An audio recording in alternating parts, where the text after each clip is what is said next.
13살의 왕이 되어 할머니가 대신 나라를 다스렸습니다.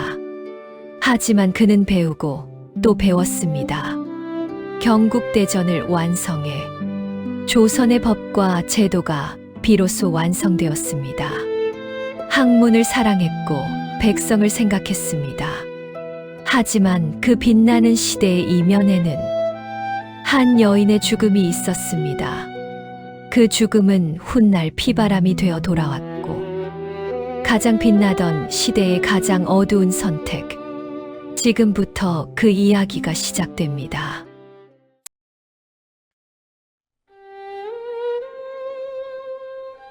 (1469년) 겨울, 예종이 눈을 감던 날 조정은 혼란에 빠졌어요. 예종에게는 아들이 있었지만 너무 어렸고 결국 신하들의 눈길은 13살 소년 자을산군에게 향했습니다. 세조의 손자였지만 왕위와는 거리가 멀었던 아이였어요. 왕이 될 거라고는 본인도 생각해 본 적 없었을 그 소년이 어느 날 갑자기 면류관을 받아 들게 됐습니다. 인수대비와 한명회를 비롯한 훈구 공신들이 그를 선택한 데는 이유가 있었어요. 어리고 만만해 보였으니까요. 하지만 그 선택이 훗날 그들에게 어떤 결과를 가져올지는 아무도 예상하지 못했습니다. 왕이 되었지만 처음 몇 년은 온전히 왕이 아니었어요. 대왕 대비 정의왕후가 발 너머에서 나라를 다스렸고 성종은 그 옆에서 보고 또 배웠습니다. 어떤 소년이었다면 그 상황을 답답해했을 거예요. 하지만 성종은 달랐어요. 발 너머의 결정을 지켜보며 어떻게 나라를 운영하는지, 신하들을 어떻게 다루는지를 조용히 흡수했습니다. 7년 후 수렴 청정이 끝나고 친정을 시작했을 때 그는 이미 충분히 준비된 왕이 되어 있었어요.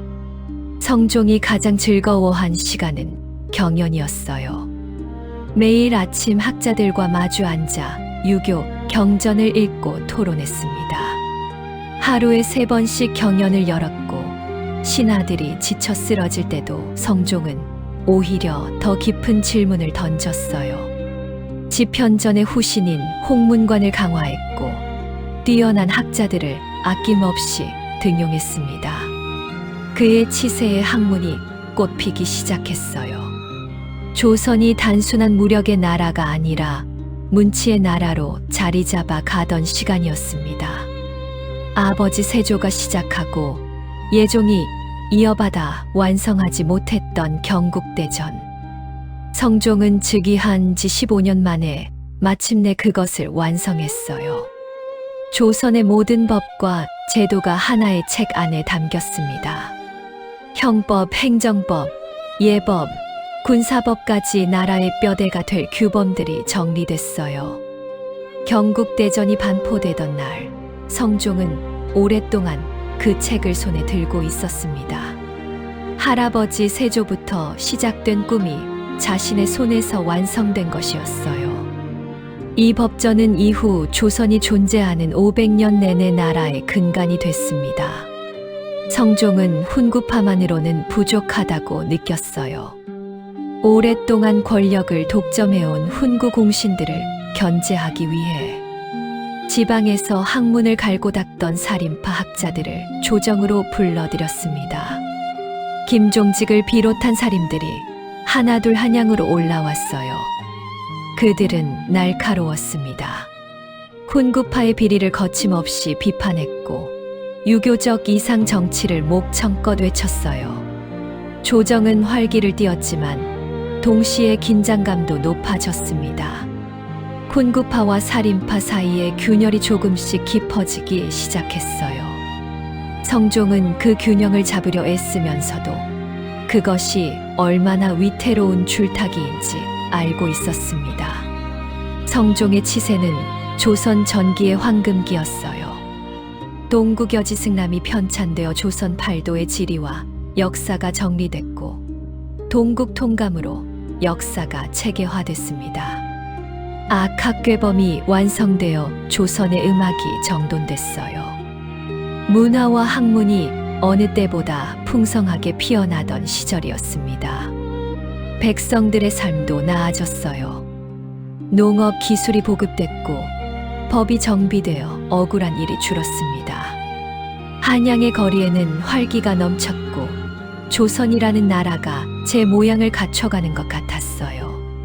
그러나 빛이 밝으면 그림자도 짙은 법이었어요.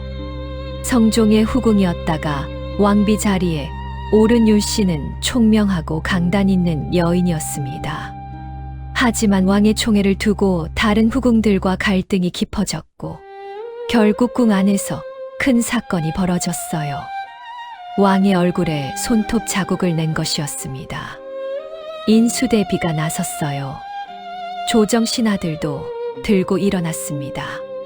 성종은 오랫동안 망설였어요. 하지만 결국 윤씨를 패서인으로 강등시켰고 얼마 후 사약을 내렸습니다. 그 결정이 훗날 얼마나 큰 피바람을 불러올지 그때의 성종은 알지 못했어요. 말년의 성종은 점점 피로해 보였어요. 살인파와 훈구파 사이의 갈등은 좀처럼 잦아들지 않았고 경연에서는 신하들의 간언이 날로 거세졌습니다. 성종은 그 모든 목소리를 듣고 또 들었어요. 화를 내는 대신 기록으로 남겼고 억압하는 대신 토론으로 풀어나갔습니다.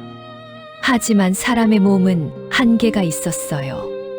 밤마다 촛불 앞에 앉아 상소문을 읽던 그의 얼굴의 주름이 깊어졌습니다.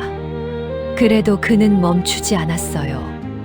이 나라를 제대로 된 나라로 만들고 싶다는 마음이 피로보다 늘 조금 더 컸으니까요. 1494년 겨울 성종이 눈을 감았어요.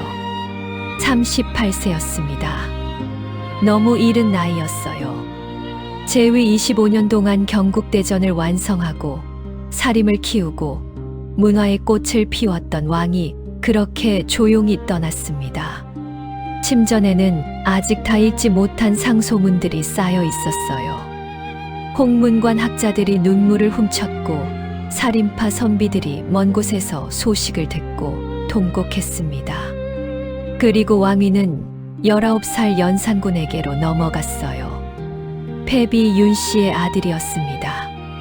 학자들이 앉던 자리에 펼쳐진 책들, 아직 식지 않은 찻잔, 그리고 벽에 걸린 경국대전 한 권이 조용히 남아 있어요. 성종이 떠난 자리에 그가 만든 법이, 그가 키운 학문이, 그가 세운 제도가 남았습니다. 조선의 황금기는 그렇게 한 사람의 손으로 완성됐어요. 하지만 그가 내린 단 하나의 결정, 패비 윤씨의 사약이 머지않아 조선을 피로 물들이게 됩니다. 가장 빛나던 시대의 가장 긴 그림자였어요.